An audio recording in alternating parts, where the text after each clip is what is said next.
ისრაშია საქმე მაგალითად რა ვიცი რაღაცა ცხოველის ცხედარი რო სადმე მოხდება დიდი ხანი და ის იხრძნება მას სუნი აზდის ძალიან ცუდი და როდესაც სახელმწიფო ინსტიტუტები იხრძნებიან აი ამის შემდეგ კალაძისნაირი არსებები აღმოცენდებიან ხოლმე კალაძის დღევანდელი განცხადება არის ყველაზე კარგი და ნათელი მაგალითი ხრწნისა სახელმწიფო ინსტიტუტების და სახელმწიფოს ჩამონგრევის როგორც ასეთი როგორც რაღაცა ერთგვარი გარანტორის რაღაცეების აი ამის თქმა ადამიანისგან რომელიც პასუხისმგებელი ხარ თბილისის მუნიციპალიტეტის შემდეგი 4 წლის მანძილზე რომელსაც უკან 2 მანდატი გაქვს მერის და ზუსტად უნდა გესმოდეს რას ნიშნავს პოლიტიკური პასუხისმგებლობა რას ნიშნავს ხელმძღვანელობითი პასუხისმგებლობა მენეჯერული პასუხისმგებლობა აი ამ შეუგნებელ არარაობას ისიც კი არ გაუთავისებიან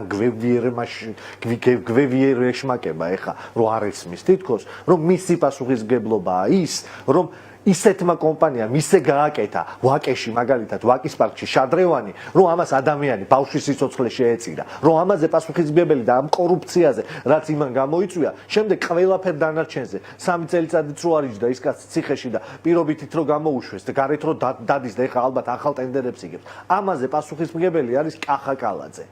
იმაზე რომ სასადილოებში კატასტროფულ მდგომარეობაში შეურაცხმყოფელ დამამცირებელ მდგომარეობაში ყავდათ უკიდურესად გაჭირვებული თბილისელები და ამაზე პასუხისმგებლები იყვნენ პირდაპირ გამგეობები და მუნიციპალიტეტი ამაზე პასუხისმგებელია კახა კალაძე თითოეულ ქრთამზე რომელიც იქნა აღებული თითოეულ გაფლანგულ ლარზე და მოპარულ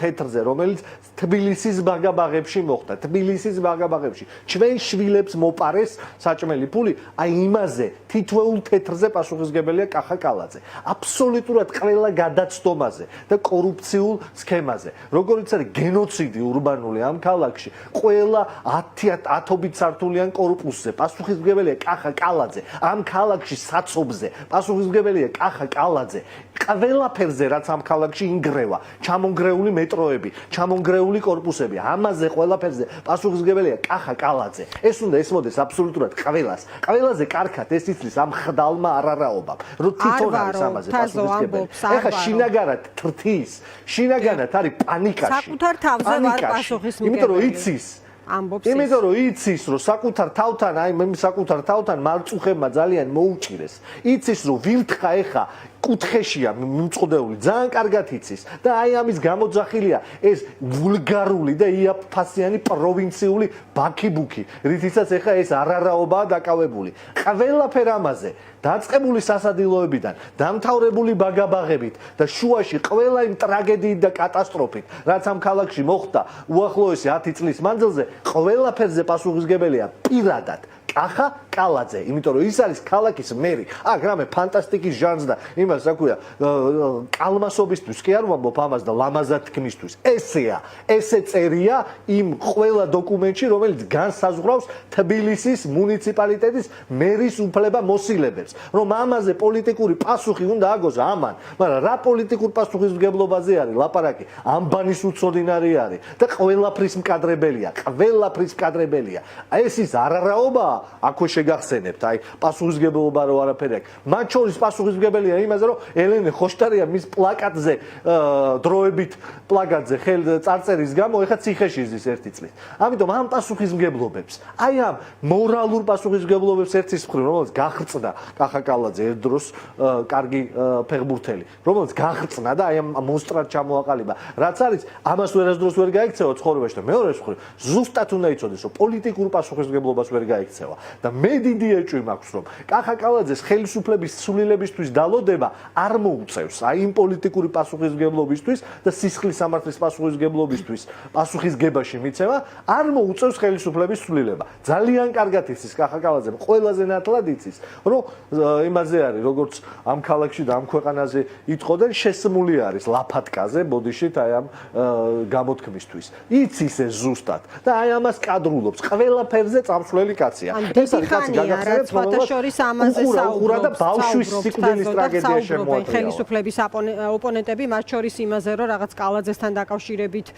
გამოკვეთილია სურათი და დროის საკითხია, თქვათ ასე შემდეგ და ასე შემდეგ. თუმცა ანუ რეალობა არის ხო გარკვეულწილად სხვაგვარი. აი რაზეა დამოკიდებული, როგორ ფიქრობ ეს საკითხი, რასთან დაკავშირებითაც ისმის ხშირად ბრალდებები მის მიმართ, რომ აი მივა საქმე კალაძემდე და ნახავს საზოგადოება რეალურად რასთან გვაქვს საქმე. ხო დამეთანხმები ამაში, რომ მრავალი წელია ამაზე არის საუბარი თქვენგან და სხვებისგანაც.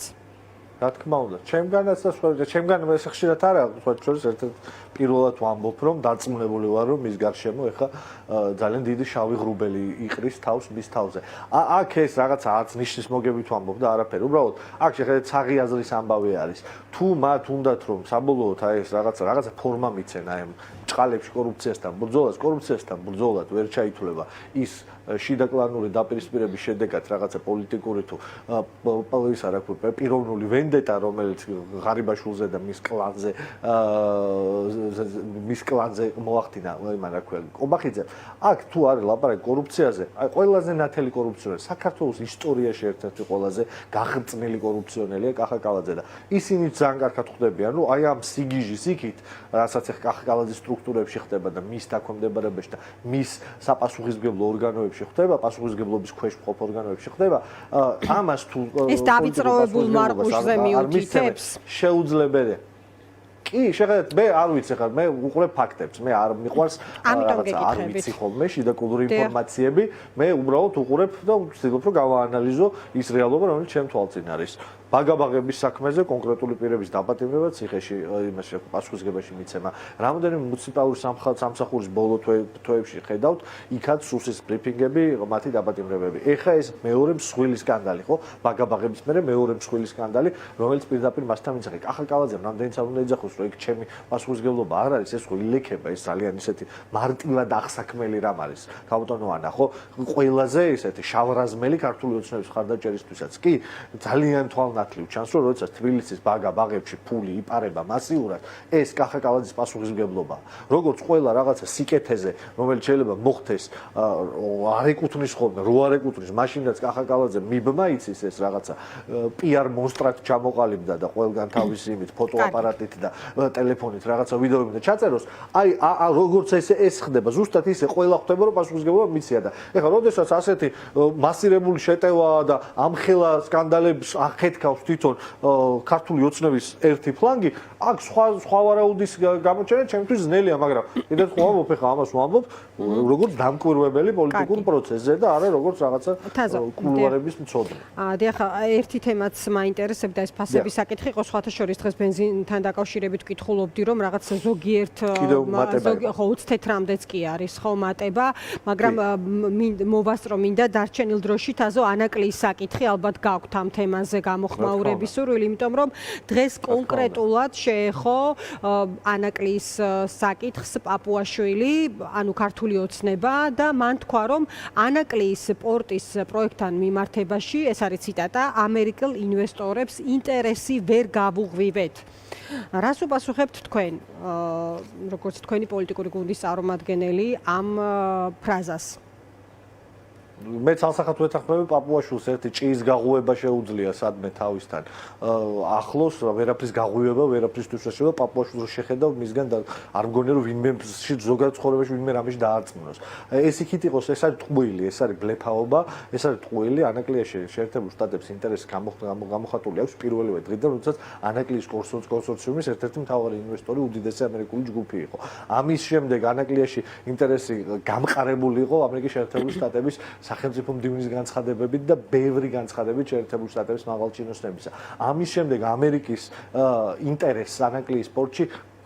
ცალსახად და პირდაპირ უარი უთხრა ქართულმა ოცნებამ, როდესაც ანაკლის კონსორციუმი ფაქტურად გააგდო თავის ინვესტორებიანა, გააგდო და გადააგდო ანაკლის პროცესიდან და ანაკლის პორტში რომ ამერიკელებს ინტერესი აქვს, გამოჩნდა აგერ სულ რამოდენიმე დღის წინ, როდესაც სახელმწიფო დეპარტამენტის სპეციალურ წარმომადგენელმა დღის წესრიგში შეიტანა და ჩავიდა ანაკლიაში. ანაკლია არის მარტივად რომ ვთქვათ, ეს არ არის რაღაცა ვინმეს იდეა ფიქსი. ანაკლია არის განსახიერება იმისა, თუ სად არის დღეს საქართველოს ერთის მხრივ გეოპოლიტიკურად უსაფრთხოების თვალსაზრისით გადარჩენის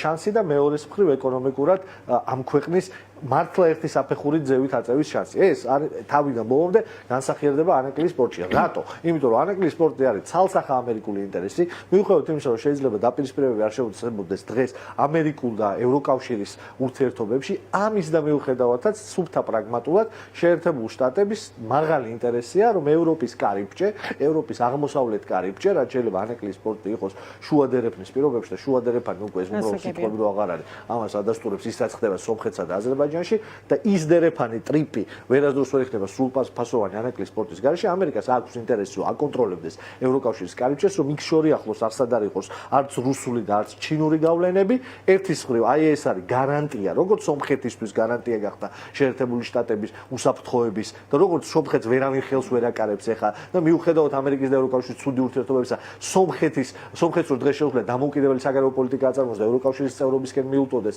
ამის გარანტორი პირადად პრეზიდენტ ტრამპი და შეერთებული შტატები, ისე შეიძლება ანაკლიის სპორტის სახით საქართველოს უსაფრთხოების გარანტორი გახდეს არა ჭორბილელი რაღაცა გაურკვევლობა, არამედ შეერთებული შტატები რეალურად და აგრეთვე ეკონომიკური თვალსაზრისით ამას ინტერპრეტირება თუ ნახეთ განცხადების, იმიტომ რომ აი ამას გულისხმობდაო ივანიშვილი, რა უნდათ ამერიკელებს შავ ზღვაში, ხო ეს ცნობილი ფრაზა ივანიშვილის ცნობილი ფრაზა მამუკასთან ამტკიცებდა, რომ ეს გამონათქვამი შეეხებოდა იმას თუ რამდენად ექნებოდათ ამერიკელებს შავ ზღვაში ინტერესი და გამოჩნდა კიდეც რომ ეს ინტერესი ვერანაირად ვერ გავუღვივეთ, ხო? ასეთი კომენტარის ავტორია დღეს შალვა პაპუაშვილს ვინმე მურჩიოს, რომ ბიძინა ივანიშვილს არ უყვარს ხოლმე მის აზრებს მცდარად რო აჟღერებენ ვიღაცა პატარა არსებები და ძალიან ცუდად შეიძლება მოხვდეს მაგის გამო და ფრთხილად იყოს მაგ ფრაზებთან. არ მაინტერესებს მართლა ანა გულწრფელად, იმიტომ რომ ეს რაღაცა უზნეობა არის ჩვეულებრივი მანკაცის ბოდვა ყოველდილით და ამაში არ შევა. უბრალოდ ჩვენ მაყურებელს მინდა კიდევ ერთხელ უთხრა რაში არის ეს ინტერესი. ერთის მხრივ აი ეს გეოგრაფიული, გეოპოლიტიკური ინტერესი და უსაფრთხოების გარანტია, რომელიც შეიძლება ანაკლიის სპორტით მივიღოთ, იმიტომ რომ შუადერეფანი დღეს რეალობა ხდება. რეალურად ერთადერთი უსაფრთხო ალტერნატივაა ტურიზმის აზიასა და ევროპას შორის. ერთი მხრივ ეს და მეორე მხრივ ეკონომიკური დოვლათი. უდიდესი დატვირთვა წამოვა, იმიტომ რომ ამერიკის შეერთებული შტატების დღევანდელი ადმინისტრაციის ინტერესი არის, რომ ის დერეფანი, რომელიც გააკეთა აზერბაიჯანს და სომხეთს შორის, ამ დერეფანმა გაამართლოს და იმუშაოს, შესაბამისად დატვირთვა დიდი იქნება. ეს დერეფანი საქართველოს გარეშე ვერ იარსებებს, ეს დერეფანი შეუძლებელია რომ მხოლოდ სახმელეთო იყოს. ამიტომ არის ანაკლიის სპორტისადმი ინტერესი და ანაკლიის სპორტი არის აი ეს ერთად ჩვენი საერთაშორისო აი ამ გლობალურ ცვლილებებში, ამ გეოპოლიტიკურ გადალაგებაში, სადაც საქართველოს რეალური საფრთხე აქვს და დღეს სამწუხაროდ აქეთ არის ეს ქვეყანა გადახრილი, რომ აღმოჩნდეს რუსეთის გავლენის ზონა, ეს უბრალოდ ძალიან ცუდია ამ ქვეყნისთვის, აღარ დავიწყებ აი ამის ახსნას, რატო უბრალოდ ყველას უნდა ესმოდეს, რომ რუსეთის გავლენის ზონაში ეს მოხვედრა ნიშნავს გამოქვაბულის ადამიანად დარჩენას, აი გაყინულ რაღაც ჯოჯოხეთში აღმოჩენას ამ ქვეყნის, აი ამისგან განთავისუფლება არის ანაკლიის სპორტი და მეორე მხრივ ეს არის რეალური მდგრადი, გრძელვადიანი ეკონომიკური სიკეთე და არა ის ეკონომიკური სიკეთე, რომელიც შემოდის, რა ვიცი, უკრაინაში დაღუპული ადამიანების ხარჯზე, აქ სანქცირებული ტვირთის ტარებით, რუსული სანქცირებული ტვირთის საქართველოს გავლით, რაღაც მანქანებით მომარაგება ძვირადღირებული რუსეთის მოსახლეობის, ისა რუსული ნავთობის გაყიდვა აქედან ტონგოში, აი ეს არ არის ის რაზეც ქართული ეკონომიკა შეიძლება დადგეს და ანაკლი არის ის რაზეც შეიძლება ქართული ეკონომიკა დადგეს. ამიტომ ფუნდამენტური საკითხია დღეს ჩვენ საერთაშორისო პოლიტიკისთვის და ჩვენ გვქონდეს ამ ქვეყანაში სუვერენული საერთაშორისო პოლიტიკა, ეხლა მთელი ძალისხმევა და საერთაშორისო პოლიტიკის უნდა იყოს მიმართული აქეთკენ საგარეო უწყების, რომ ეს საქმე გამოვიდეს, მაგრამ თბილისი დღეს ოფიციალური თბილისი არ არის გამსაზღვრელი საქართველოს საგარეო კურსი. საქართველოს საგარეო კურსი განიხილება და განსაზღვრება დღეს მოსკოვში მიდის ოფისში. მადლობა თქვენ.